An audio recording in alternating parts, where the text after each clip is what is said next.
യുക്രൈനിലെ ഈ സപ്രോഷ്യ ആണവ നിലയം റഷ്യ ബോംബ് ചെയ്ത ആണവ നിലയം വലിയ അപകടത്തിലാണ് എന്ന് യുക്രൈൻ പ്രസിഡന്റ് വോളോഡിമിർ സെലൻസ്കി പറയുന്നു.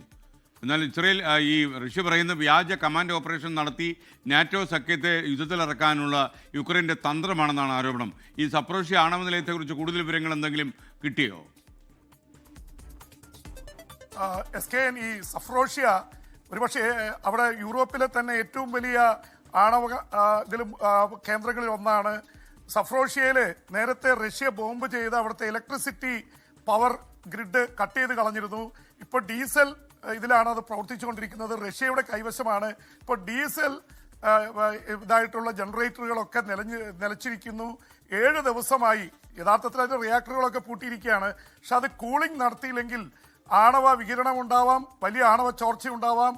ഈ പല സ്ഥലങ്ങളിലൊക്കെ സംഭവിച്ച പോലെ ചെർണോബിൽ ഒക്കെ സംഭവിച്ച പോലെയുള്ള ദുരന്തമുണ്ടാവാം.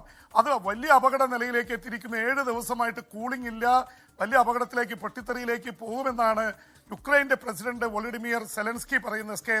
ഒപ്പം തന്നെ ഇത് പറയുമ്പോൾ തന്നെ റഷ്യ വലിയൊരു ആരോപണവുമായി രംഗത്ത് വന്നിട്ടുണ്ട്. പ്രത്യേകിച്ച് ഇപ്പോൾ ചോദിച്ച പോലെ തന്നെ അവിടെ ഈ പോളണ്ടുമായി ചേർന്നുകൊണ്ട് ഒരു വ്യാജമായിട്ടുള്ള റഷ്യയുടെ ഒരു കമാൻഡോകളുടെ ഒരു സംഘമുണ്ടാക്കി. റഷ്യക്കാരല്ല, ഉക്രൈനും പോളണ്ടും കൂടി ചെയ്യുന്നു. എന്നിട്ട് പല നാറ്റോ രാജ്യങ്ങളും ആക്രമിക്കാൻ പദ്ധതിയിട്ടിരിക്കുന്നു.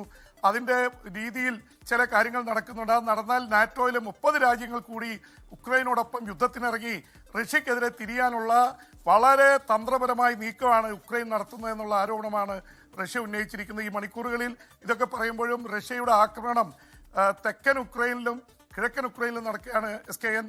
അവിടെ ഒരുപാട് പേർക്ക് പരിക്കേറ്റിട്ടുണ്ട്. മരണസംഖ്യ സംബന്ധിച്ച് റിപ്പോർട്ടുകളില്ല. എന്തായാലും ഉക്രൈൻ യുദ്ധവും രൂക്ഷമായ രീതിയിലേക്ക് പോയിക്കൊണ്ടിരിക്കുകയാണ്. Okay, thank you V P James. ലോകത്തെവിടെയായാലും ഏത് സമയത്തും 24 വാർത്തകളും ഓഗ്മെന്റഡ് റിയാലിറ്റി പാക്കേജുകളും എക്സ്പ്ലെയിനറുകളും വിശദമായി കാണാൻ ഞങ്ങളുടെ യൂട്യൂബ് ചാനൽ നിങ്ങൾക്ക് സബ്സ്ക്രൈബ് ചെയ്യാം.